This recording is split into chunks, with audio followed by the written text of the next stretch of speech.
So guys hello everyone, welcome back to my YouTube channel. Guys hope करता हूँ आप सब बढ़िया होंगे एंड बढ़िया होनी चाहिए। सो हमारे सामने से कि आप देख सकते हैं खड़ी है TVS अपाचे RR 310, इधर खड़ी है BMW G310R। तो आज एक मैं छोटा सा करने वाला हूँ दोनों का एक कंपैरिजन, बट इनके ओनर के साथ। तो भाई इनके ओनर को बुलाते हैं, तो आइए भाई दोनों लोग ओनर। तो ये रहे अपने अमन भाई एंड निशांत भाई। तो निशांत भाई की ये TVS अपाचे एंड इनकी है BMW।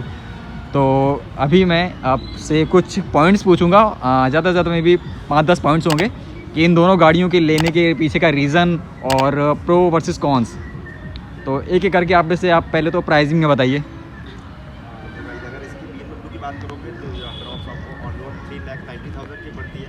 हाँ, तो बाकी अपाचे का मुझे ये पड़ी 3,18,000 की। तो प्राइस में मतलब ये ज़्यादा सही है। प्राइस में मुझे वैल्यू फॉर मनी तो ये एक तरीके से कहा जाए तो ठीक है, क्योंकि 3,18,000 की आपको 312 सीसी की स्पोर्ट्स बाइक मिल जा रही है। हाँ। तो इस हिसाब से जहाँ तक देखा जाए तो ठीक ही है, सर्विस कॉस्ट भी महंगी नहीं है। और गाइस अगर आप BMW की बात करोगे तो ये अप्रॉक्स 390 है, तो मैंने बता ही दिया। और एक प्रीमियम ब्रांड है तो BMW है, तो आप समझ ही रहोगे। बाकी सर्विस लोगों का पैसा है तो सर्विस कॉस्ट ज़्यादा आती है ये अपाचे के कंपेरिजन में। तो अपाचे आपकी 3,000-4,000 के अप्रॉक्स जाती है, बट BMW देखा जाए तो इसकी स्टार्टिंग जो सर्विस होती है वो 6,000 to 8,000 के बीच में होती है। एक क्वेश्चन मेरा ये है कि मतलब तुमने मतलब RR की इसकी तरफ क्यों नहीं गए, TVS की तरफ? TVS अपाचे की तरफ मैं इस तरफ नहीं इसलिए नहीं गया क्योंकि मुझे कंफर्ट बाइक चाहिए था। अगर फ्यूचर में मैं टूर वगैरह करना चाहूँ तो ये कंफर्ट रहती है और इससे मैं लंबा टूर कर सकता हूँ। वगैरह अपाचे में अगर देखा जाए तो उसमें थोड़ा टगे होकर के बैठना पड़ता है, तो वो मेरे लिए थोड़ा बट कंफर्टेबल है, वो भी टूरिंग के लिए है। तो इसीलिए मैं इस पर गया। और ऑफकोर्स BMW थी तो थोड़ा मैंने ज़्यादा फोकस किया इसमें। और भाई तुमने? इसको भी आप स्पोर्ट्स टूरर तरीके आप इसको कह सकते हैं, क्योंकि इसमें हाँ, उतना ये स्पोर्ट्स टूरर में यहाँ से ही कहा। उतना आपको झुकना नहीं पड़ता, इसे आप टूरिंग कर सकते हैं। हाँ, लेकिन पिलियन के लिए बेकार है, उस पर आप हाँ। पिलियन बैठा सकते हो। और बात ये भी पड़ती है क्योंकि यही सब है इसमें। और फेयरिंग है इसमें, एक तो चीज़ है विंड ब्लास्ट इसमें आपको फेस नहीं करना पड़ेगा। सही कहा। और इसमें क्या है, इसमें आपको टॉप एंड ज़्यादा मिल जाता है। ये सही कहा, फेयरिंग की वजह से। इसको लोग 174 तक भी लेके गए हैं। अच्छा, आपने तो कितनी इतनी इसमें टॉप स्पीड अचीव की है? इसको हमने चलाई है 170 एंड इसमें बाकी गाइस मैंने इसका टॉप एंड अचीव किया 162 के अप्रॉक्स, वो भी विंड ब्लास्ट काफ़ी ज़्यादा था। तो इसमें जब वैसे वाइजर अगर लग जाए तो थोड़ा में भी लगता है वाइजर से क्या वाइजर लग जाएगा तो थोड़ा इनिशियल तो ज़्यादा है ही, और थोड़ा टॉप एंड भी थोड़ा सा ज़्यादा हो जाएगा।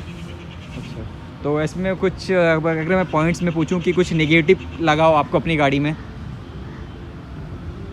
नेगेटिव यही था कि गाइस जो मतलब सीसी के हिसाब से इसकी जो सर्विस कॉस्ट आती है वो बहुत ज़्यादा आती है। तो सर मेन तो मुझे जहाँ तक मेरे हिसाब से ये लगता है कि BMW की सर्विस कॉस्ट काफ़ी ज़्यादा है।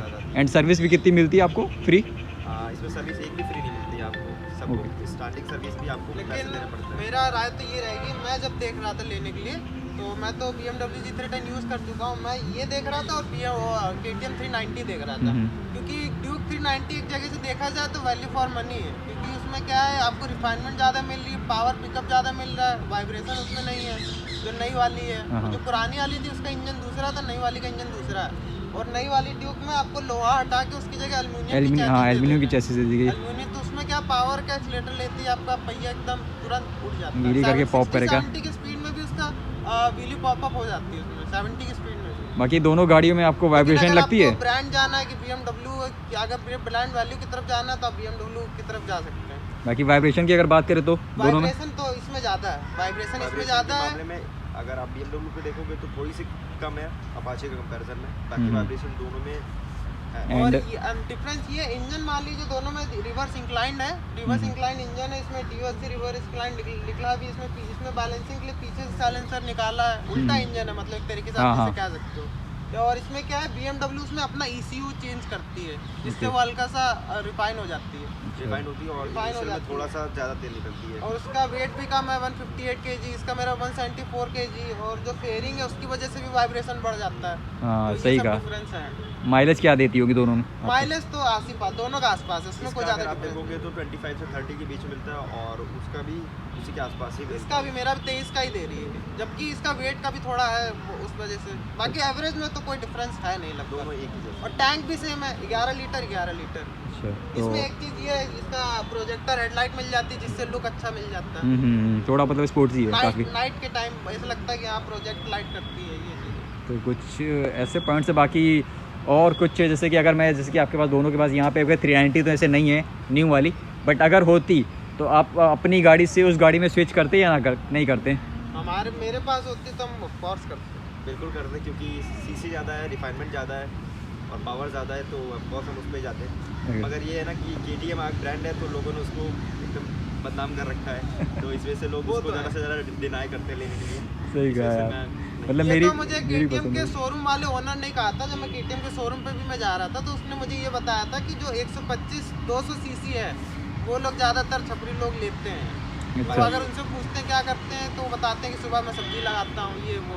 ओ तो भाई। बाकी लेकिन जो 390 है वो एक मतलब अच्छे ही लोग लेते हैं। अलग सही अलग कहा। आती है तो वो 4 लाख के समथिंग आती है, तो नॉर्मल इंसान के लिए अफोर्ड करना है इट्स नॉट इजी। तो मतलब अगर जैसे कि इसी में जैसे TVS अपाचे की है जैसे कि आती है, सेम इसी में BMW की भी RR 310 आती है। हाँ हाँ हाँ।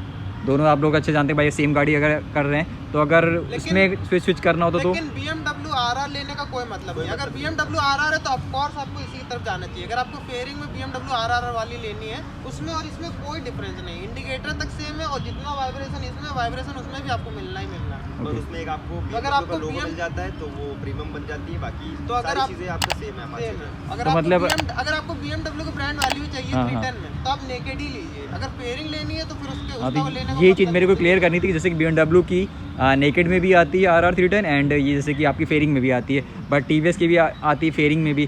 तो जैसे कि बंदों को कभी कंफ्यूजन रहती है कि TVS की RR 310 लेनी चाहिए या BMW की, तो आप मतलब TVS की लेना ज़्यादा वर्थ इट है, क्योंकि अगर आप BMW में ले रहे हो तो आप G310R ले लीजिए, वो ज़्यादा मतलब G310 ले ले, इसमें वो पावर ज़्यादा सही ज़्यादा है। है, हाँ। ये बात फैक्ट है। तो वो ज़्यादा रहेगा। तो सो भाई अगर पैसा आपके पास ज़्यादा है और आपको थोड़ा सा प्रीमियम लुक दिखाइए भाई, BMW आपको चाहिए, पावर टू वेट रेशियो भी काफी मैटर करता है। तो आप BMW की तरफ जाइए। बाकी अगर आपको बजट और मतलब लुक्स भी सिर्फ चाहिए और ज़्यादा कॉस्टली और ज़्यादा मोटा बजट नहीं चाहिए तो आप TVS की तरफ जा सकते हैं। तो कुछ इस तरह से भाई दोनों ओनर्स का कंपैरिजन एक रहा।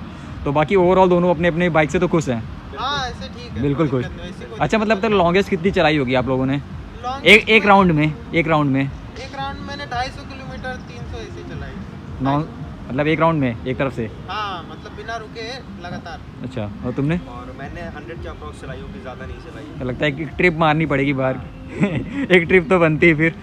तो गाइस कुछ इस तरह से भाई अब तक का रिव्यू रहा है। अगर भाई वर्थ इट लगा आपको, उनके पॉइंट्स जो भी थे ओनर्स के, अगर आपको सही लगे एंड अगर आपको कोई क्वेश्चन भी करना हो तो आप कमेंट करके पूछ सकते हैं। जो भी ओनर से वो भी इसमें कमेंट्स में रिप्लाई आपको कर देंगे। बाकी मेरे से भी जो हो पाएगा मैं रिप्लाई दूंगा।